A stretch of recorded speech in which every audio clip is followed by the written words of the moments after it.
Aujourd'hui, découvrons ensemble avec mon ami Paisy Khan les 4 saisons au Québec et les fêtes importantes célébrées chaque mois de l'année. C'est une belle façon d'apprendre du vocabulaire tout en découvrant la culture québécoise. Bonjour à tous, je suis Paisy Khan et je viens du Sri Lanka. Comment se passe ton intégration, Paisy Khan? Ça va? Je prends des cours de francisation au cégep. Super, je suis contente de présenter les saisons et les fêtes du Québec avec toi. Oui, merci de m'inviter à joindre ton podcast, Annie. Cela me fait plaisir, Paisy Khan. Commençons par les saisons. L'automne commence le 22 septembre et se termine le 20 décembre. Il fait plus frais et les feuilles deviennent rouges, jaunes et oranges. C'est magnifique. Le mois de septembre commence avec la fête du travail. La fête du travail est un jour férié au Québec et au Canada. On la célèbre le premier lundi de septembre. C'est une journée pour remercier les travailleurs et travailleuses pour leurs efforts. On profite de ce jour pour se reposer, passer du temps en famille ou entre amis. C'est aussi la fin de l'été et le retour à l'école pour les enfants. Chez moi aussi au Sri Lanka, on célèbre la fête du travail. Elle a lieu le 1er mai, chaque année. On l'appelle aussi May Day. D'accord. Au mois d'octobre, il y a l'Action de grâce et l'Halloween. C'est quoi l'Action de grâce? C'est une fête célébrée le deuxième lundi d'octobre au Canada. C'est un moment pour dire merci pour les bonnes choses de la vie. La famille, la santé, la nourriture, le travail. Les gens se réunissent en famille et mangent souvent un bon repas avec de la dinde, de la purée de pommes de terre et une tarte à la citrouille. Je comprends.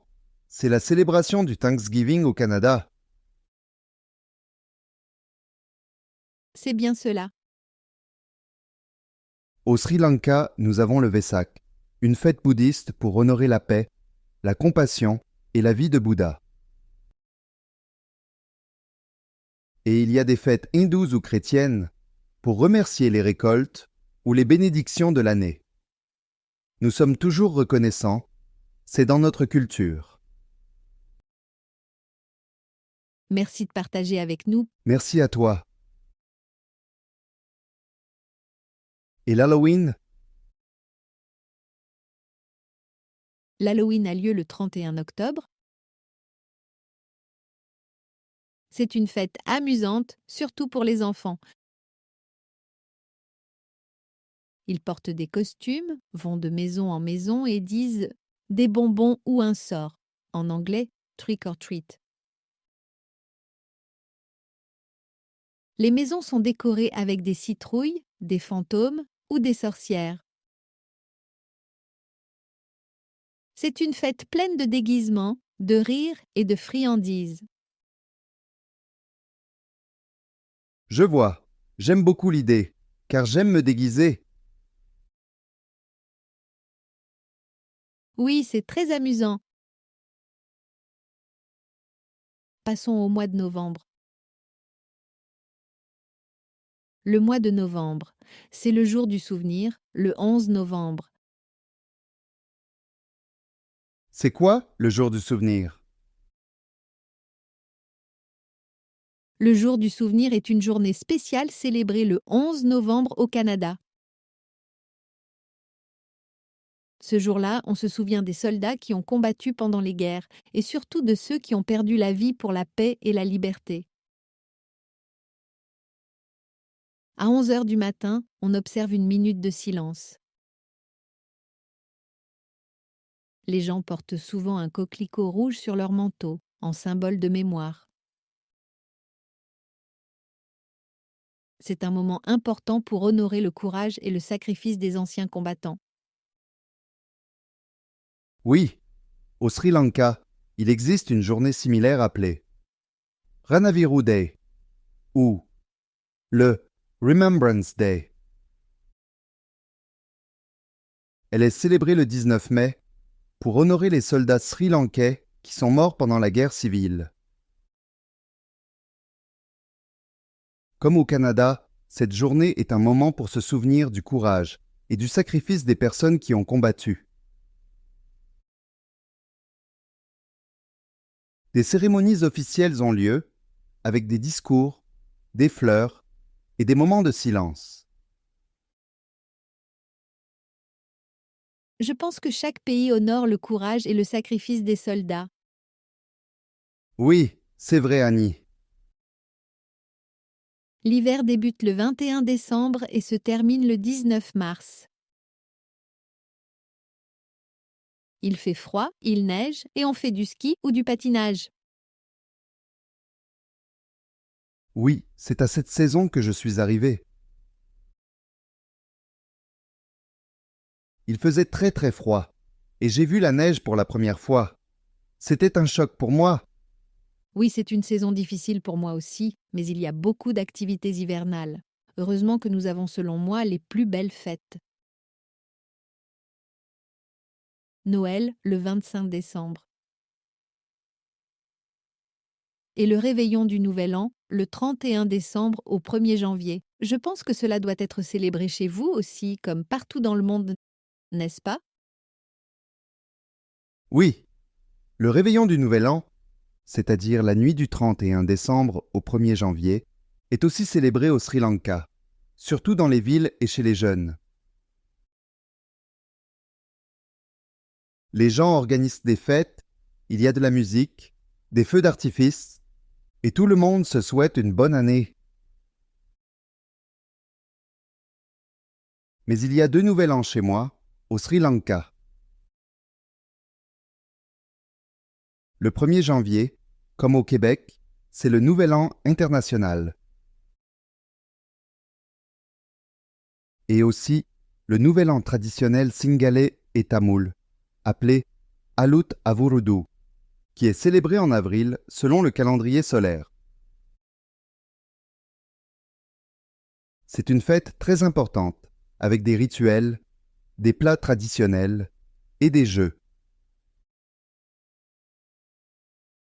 Donc, au Sri Lanka, on célèbre 2 fois le Nouvel An. C'est génial. Au mois de février, c'est la Saint-Valentin et le Carnaval de Québec. Nous célébrons bien sûr la Saint-Valentin le 14 février comme partout dans le monde, la fête des amoureux. Et il y a aussi le Carnaval d'hiver de Québec. C'est quoi, le carnaval d'hiver de Québec, Annie?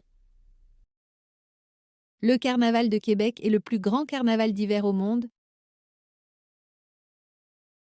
Il a lieu chaque année à Québec, la capitale de la province. Il se déroule habituellement à la fin janvier et au début février, pendant environ 2 semaines. C'est une grande fête avec des défilés de nuit, de la musique, un palais de glace et surtout la célèbre mascotte, le bonhomme carnaval. Un bonhomme de neige très souriant. Les gens participent à des activités hivernales comme le canoë sur glace, les glissades, le caribou, une boisson chaude, et même des bains de neige en maillot de bain. C'est une belle occasion de célébrer l'hiver avec joie et fierté au Québec. J'aimerais beaucoup y aller l'hiver prochain. Sans aucun doute. C'est une belle expérience. Le 20 mars, c'est la journée de la francophonie. La journée de la francophonie est célébrée chaque année le 20 mars. Elle met en valeur la langue française et la culture des pays qui parlent français partout dans le monde. Cette journée est l'occasion de célébrer le français comme une langue vivante et de promouvoir la diversité culturelle. Il y a des événements spéciaux comme des concerts, des expositions, des ateliers et même des concours de poésie ou des jeux de mots. Le 20 mars, c'est aussi un moment pour se rappeler que plus de 300 millions de personnes parlent français dans le monde et que le français est une langue importante pour la communication internationale. Je ne savais pas qu'il y avait tant de personnes qui parlent le français. Oui, de plus en plus d'ailleurs. Après l'hiver, c'est le printemps. Le printemps commence le 20 mars et finit le 20 juin. La neige fond, les arbres bourgeonnent et les oiseaux reviennent. Le printemps est une saison attendue avec impatience, car il marque la fin de l'hiver. C'est aussi une période riche en traditions et en activités typiques de la culture québécoise. Au mois d'avril, il y a la Pâque et le temps des sucres avec l'arrivée du sirop d'érable et les sorties tant attendues à la cabane à sucre. Pâques est une fête chrétienne célébrée au printemps. Elle commémore la résurrection de Jésus, mais au Québec, c'est aussi une fête familiale. Cette année, Pâques se célèbre du 18 au 21 avril. Les enfants participent à la chasse aux œufs. Ils cherchent des œufs en chocolat cachés dans la maison ou le jardin. On offre aussi des lapins ou des poules en chocolat et on partage un bon repas en famille. Une activité très populaire au printemps est la visite à la cabane à sucre. C'est un endroit traditionnel situé dans une érablière où l'on récolte la sève des érables. L'érable est un arbre qui laisse couler un liquide, appelé du sirop d'érable. Oui, le sirop d'érable est une spécialité du Québec. Je suis déjà allé à la cabane à sucre avec mon enseignante du cours de francisation. J'ai mangé un plat typiquement québécois, du jambon, une omelette, des crêpes, Et bien sûr, la tire, sur la neige. du sirop chaud versé sur de la neige, qu'on roule autour d'un bâton pour le manger comme une sucette. Oui, nous adorons aller à la cabane à sucre. On se régale. J'y vais toutes les années avec mes apprenants. C'est une belle façon de profiter de la nature, de célébrer le retour du beau temps et de vivre une expérience typiquement québécoise. Ensuite, le mois de mai, avec la fête des mères et la journée nationale des patriotes. C'est quoi la journée des patriotes?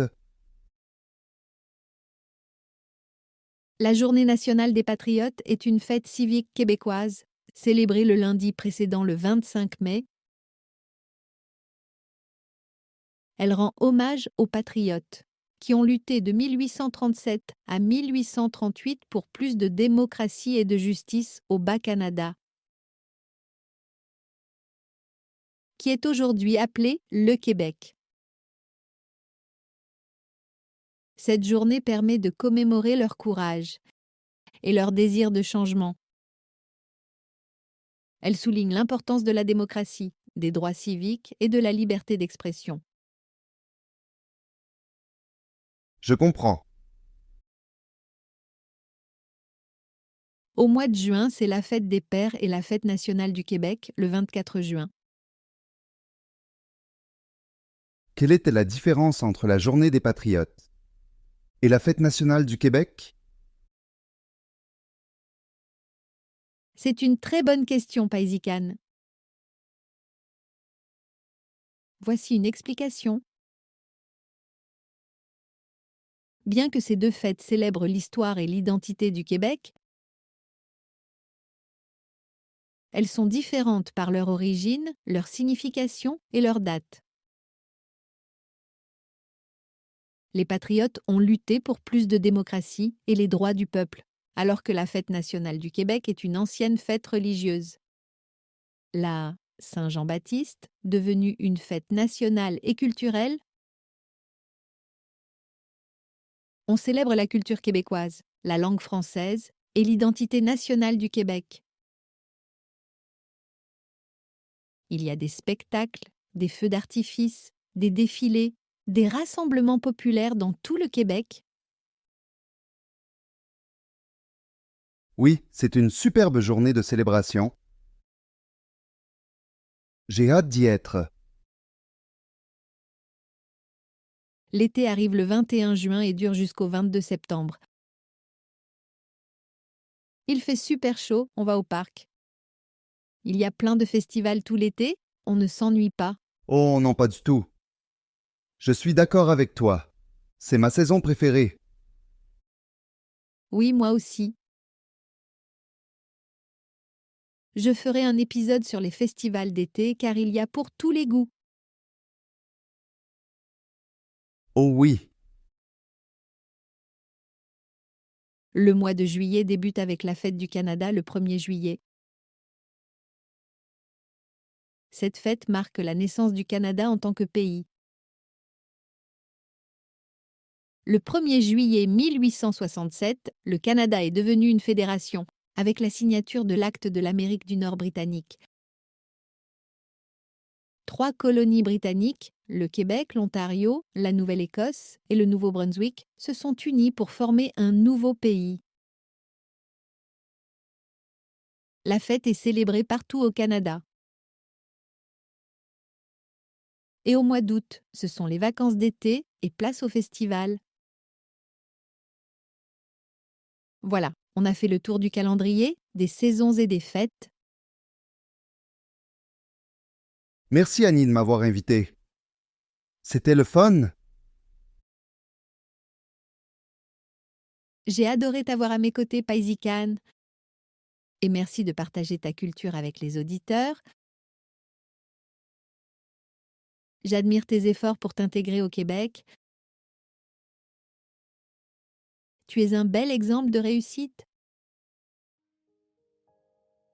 Grâce à toi et tes conseils, Annie. Arrête. Merci, chers auditeurs, de choisir de pratiquer votre français avec moi. Et à la semaine prochaine pour une nouvelle écoute de Francisation réussie avec Annie. Et comme toujours, je vous souhaite le plus beau des succès dans votre intégration en français. Ne lâchez surtout pas.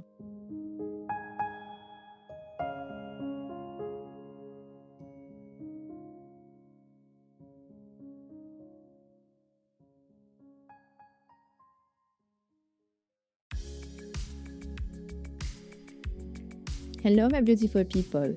Bienvenue dans Francisation réussie avec moi Annie.